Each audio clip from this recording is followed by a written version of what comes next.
കഴിഞ്ഞ ദിവസം പാകിസ്ഥാൻ സൈനിക മേധാവി ജനറൽ അസീം മുനീറിൻ്റെ ഒരു പ്രസ്താവന ഇപ്പോൾ ലോകം ചർച്ച ചെയ്യുന്നു. അതിൽ അദ്ദേഹം പറഞ്ഞൊരു കാര്യം, 1.3 ദശലക്ഷം വരുന്ന ഇന്ത്യൻ സൈന്യത്തിന് പാകിസ്ഥാനെ ഭീഷണിപ്പെടുത്താനാകില്ല.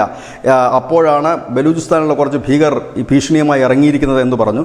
ഇതോടുകൂടി ഇന്ത്യ പാകിസ്ഥാൻ യുദ്ധമുണ്ടാകുകയാണെങ്കിൽ ആർക്കായിരിക്കും മേൽക്കൈ എന്നുള്ള ഒരു വലിയ ചർച്ച മുൻപോട്ട് വരികയും ചെയ്തു. ഗ്ലോബൽ ഫയർ പവർ എന്ന് പറയുന്ന ആഗോള സൈനിക ശക്തിയുടെ റാങ്കിംഗ് നിശ്ചയിക്കുന്ന ആ ഒരു ആ സ്ഥാപനത്തിൻ്റെ കണക്കുകളാണ് ഇപ്പോൾ എല്ലാവരും സജീവമായി ചർച്ച ചെയ്യുന്നത്.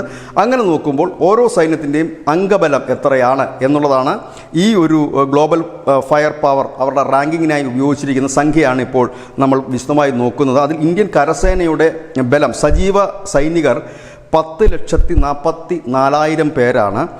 അതോടൊപ്പം തന്നെ 10,10,000 പേർ റിസർവ് ആയിട്ടുമുണ്ട്. അങ്ങനെ ടോട്ടൽ 20,50,000 പേരാണ് ഇന്ത്യൻ കരസേനയുടെ കരുത്ത്. ഒപ്പം തന്നെ 20,05,000 പേർ അർദ്ധസൈനിക വിഭാഗത്തിലുമുണ്ട്. Arjun main battle tank, BrahMos, T-90 Bhishma ടാങ്കുകൾ, പിനാക മൾട്ടി ബാരൽ റോക്കറ്റ് ലോഞ്ചറുകൾ, ഹോവിസ്റ്റർ, ബീരങ്കിൽ തുടങ്ങിയവയാണ് കരസേനയുടെ കരുത്ത് പകരുന്ന പ്രധാനപ്പെട്ട ആയുധങ്ങൾ. ഏതാണ്ട് 50 ലക്ഷത്തിനടുത്ത് വരുന്ന ഒരു സൈനിക ശക്തിയാണ് ഇന്ത്യൻ കരസേന എന്ന് പറയേണ്ടി വരും.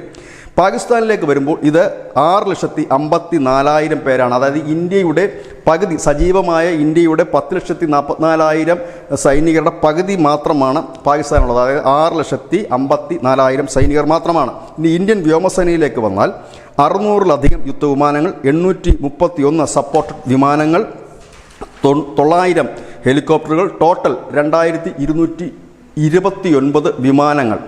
ഇതിൽ റഫേൽ, മിറാഷ് 2000, MiG-29, തദ്ദേശീയമായി നവീകരിച്ച Su-30 MKI തുടങ്ങിയ യുദ്ധവിമാനങ്ങളാണ് അതിൻ്റെ പ്രധാന കരുത്ത്. ഇനി നാവിക ശക്തിയിലേക്ക് വന്നാൽ 1,42,000 സജീവ സൈനിക അംഗങ്ങളാണ് നാവിക സേനയ്ക്കുള്ളത്. ആണവ അന്തർവാഹിനി ഉൾപ്പെടെ 150 യുദ്ധക്കപ്പലുകൾ പ്രവർത്തിക്കുന്നു. ഇതിൽ വിമാനവാഹിനി കപ്പലുകൾ ഉൾപ്പെടെ ഉണ്ട് എന്ന് ഗ്ലോബൽ ഫയർ പവർ സൂചിപ്പിക്കുന്നു.